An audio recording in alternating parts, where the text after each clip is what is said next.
Half an hour, we're going to be talking through the headlines with the chief leader writer at The Observer, Sonia Sodha, and the associate editor of The Spectator, Toby Young. So hello, both of you. Hi. So let's take a look then at those front pages. And the Metro leads on the chaos at Gatwick Airport caused by drones flying near the runway. Seek and destroy is the headline there. The Eye is also going with that story with the headline, Chaos in the Skies. The Telegraph says environmental protesters are being blamed for the attack, which has affected thousands of travellers. The Sun also reports that a so-called eco-warrior is thought to be behind the attack, while the Daily Express asks how a drone could lead to the shutdown of Britain's second busiest airport. The Times reports that the army has been called in to help the police, who've so far been unable to track down the culprits. In the Daily Mail, the attack is said to have ruined Christmas for thousands of people. The Guardian says today's events have been met with disbelief and have sparked calls for new controls on drones. The Mirror has a story about the Lockerbie bombing, reporting that an Iranian group was allegedly behind the attack, not Libya. The Financial Times reports on accusations that China has been conducting a cyber offensive to steal trade secrets from at least 12 countries. And The Star has a story about a former participant of I'm a Celebrity. So let's talk through some of those front pages and some of the stories inside as well with Sonia Sodha and Toby Young. And a lot of the front pages, not a big surprise, I guess, preoccupied with Gatwick and an ongoing situation there. The Daily Mail poses a pertinent question. How could this spec, presumably a drone, in the sky ruin Christmas? And they have the number of 350,000 is the figure they have there. Yeah, it's extraordinary, isn't it? I think they're asking the question, and indeed many of the papers are, that's really on people's heads tonight. It just feels crazy that, you know, a drone, they're probably quite advanced technology, I think police think, because they've been going for so long, and apparently there are about 4 being swapped in and out. So, you know, we're probably talking hundreds or maybe even thousands of pounds, but that's really not that much if you think about the extent of the disruption, which will end up, I think, costing millions for airlines and airports. Huge disruption to hundreds of thousands of people looking to get away for Christmas. Maybe they've got that dream holiday book. Maybe they're taking the kids to Lapland. Maybe they're spending Christmas with family. And it's just, it feels extraordinary that this much chaos can be caused. Gatwick closed essentially now for over 24 hours from, you know, who knows who these people are and why they're doing it, but a few drones being operated maliciously. Real questions for how we regulate drones, how they're piloted, etc. here, I think. Well, that's right. And just to drill into that figure a little bit, yeah. We've been told around 120,000 people affected today by all the flights being cancelled. Presumably they're taking into account the fact that even if things are resolved relatively soon, there's still going to be a knock-on over the weekend. Do we know how they got to that figure? No, I don't, but it looks as though things aren't going to return to normal. They're not expected to return to normal tomorrow, and Gatwick is advising people who are due to fly out of Gatwick tomorrow not to travel to Gatwick. Some flights have been diverted, so I think EasyJet flights that were flying out of Gatwick are now flying out of Stansted. A number of different airports, actually, that they're being flown to. Well, I think Heathrow, they've actually even relaxed the ban on night flights to try and sort of get some of this. That's right. We heard from Chris Grayling saying that they're lifting restrictions on London airports for tonight, just to try and ease the problem. Yeah. Should we pick up, Toby, with the issue that we just heard from Sonia there on the front of The Guardian?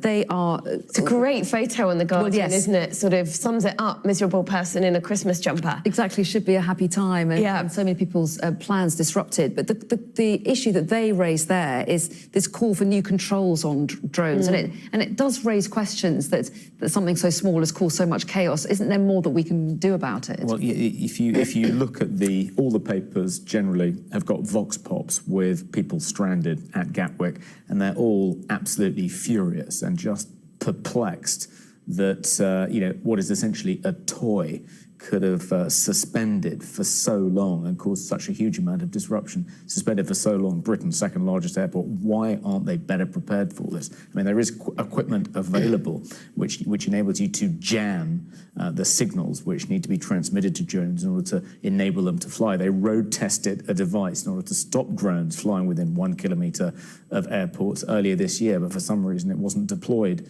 at Gatwick. I mean, there are lots of countermeasures. I think there are concerns, because I think the issue is that there's nothing out there yet that's 100% fail-safe. So the problem with blocking technology is that it can be hacked, but also it can cause problems for other signalling equipment, which can be very important for airports. And, you know...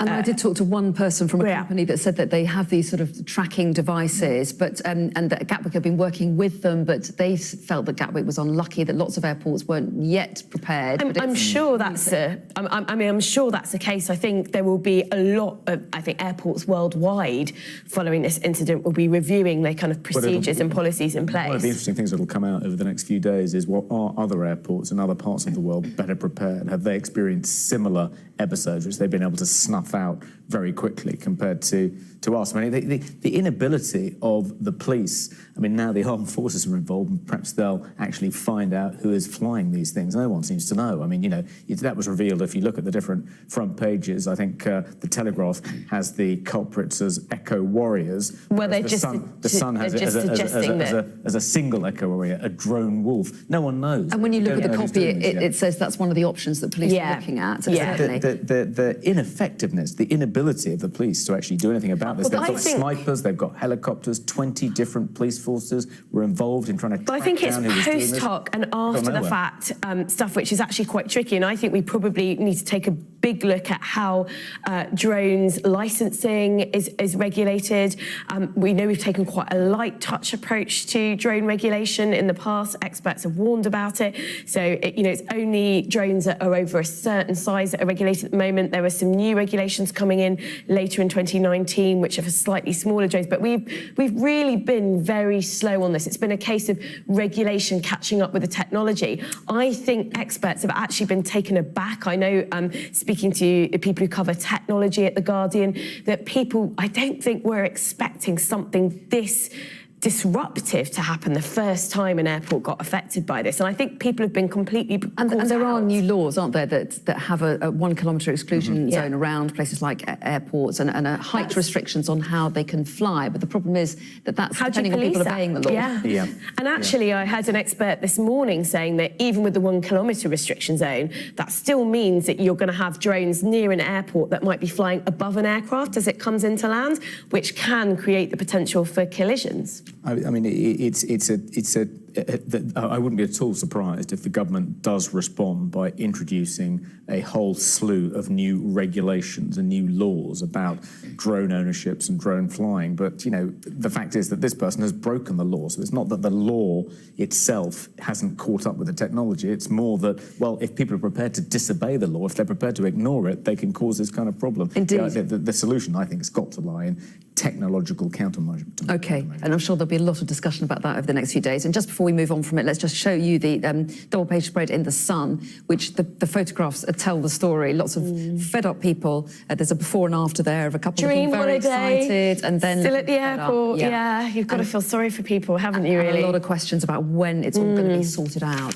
So let's move on and try and squeeze in something else before the break, if we can. And we will introduce the subject of Brexit now. On the front of the Telegraph, you picked out a little article down at the bottom about a disagreement about which way to go from within the cabinet. That's right. We've seen an extraordinary level of open splits opening up now between the cabinet in the last 24, 48 hours. So we've seen Amber Rudd say, well, if May's deal doesn't get through, then a second referendum is certainly a prospect on the table. I completely agree with her on that. In fact, I think we should be moving to a second referendum right away. But at the same time, you've got people who campaign for leave in the referendum, like Andrea Leadsom, actually Penny Mordaunt as well, moving to what they call a managed no deal. Now, really, there is no such thing as a managed no deal. No deal is crashing out of the EU without any agreements. It would be catastrophic, I think, for Ireland in the long term. It would be catastrophic for the economy. But I think think, it's really remarkable that it is now seems to be open season in many ways, with cabinet ministers. There's supposed to be collective responsibility. They're supposed to be falling in line behind May, but really coming out and speaking quite freely and openly. And I think it shows the bind that Theresa May is in terms of trying to keep not only her party together, but her cabinet. And I think Andrea Leadsom talked about a managed no deal, meaning having mini deals to try and ease the transition out. That is what she means. Yeah, I think she means we need to be better prepared for a no deal Brexit, which is looking likelier than it did a couple of weeks ago. And one way to try and prepare better for a no-deal Brexit is to try and manage the process so it's not too disorderly, and that means making sectorial agreements in different economic sectors, preserving some aspects of the withdrawal agreement. I mean, France, for instance, announced today that in the event of a no-deal Brexit, France would respect the right of British citizens in France, just as Britain has said it would respect the right of EU nationals residents in the UK. So it's possible that there could be a more managed no deal than the disorderly no deal Brexit of the kind of Remainers' nightmares. It's worth pointing out that, OK, Amber Rudd has broken ranks, but Diane Abbott, a prominent member of the Shadow Cabinet, Shadow Home Secretary, she broke ranks today too. She said that she was in favour of a second referendum, and that's certainly not yet official Labour Party policy. I mean, you're right, there's sort of splits on both sides of the aisle, absolutely. Okay. On the issue of how disastrous it would be for Northern Ireland and its relationship with the island of Ireland, there's an interesting story on page 2 of the FT in which Varadkar, Leo Varadkar, has said that he doesn't think that there would be a hard border between Northern Ireland and the island. So long as there remains regulatory alignment between Northern Ireland and the rest of the EU. And so that's a huge if, and it's one that people aren't really happy with. It's why they disagree with the backstop. So there's a very, very big if here. OK. On that note, we were going to break. You could tell I was trying to speed us up. Very good. They were picking up all the signals. We are going to take a break. Coming up, though, could the Sausage Rolls song be Christmas #1? Yes. Maybe they'll sing it for me. I haven't heard it. More on that after the break. Yeah.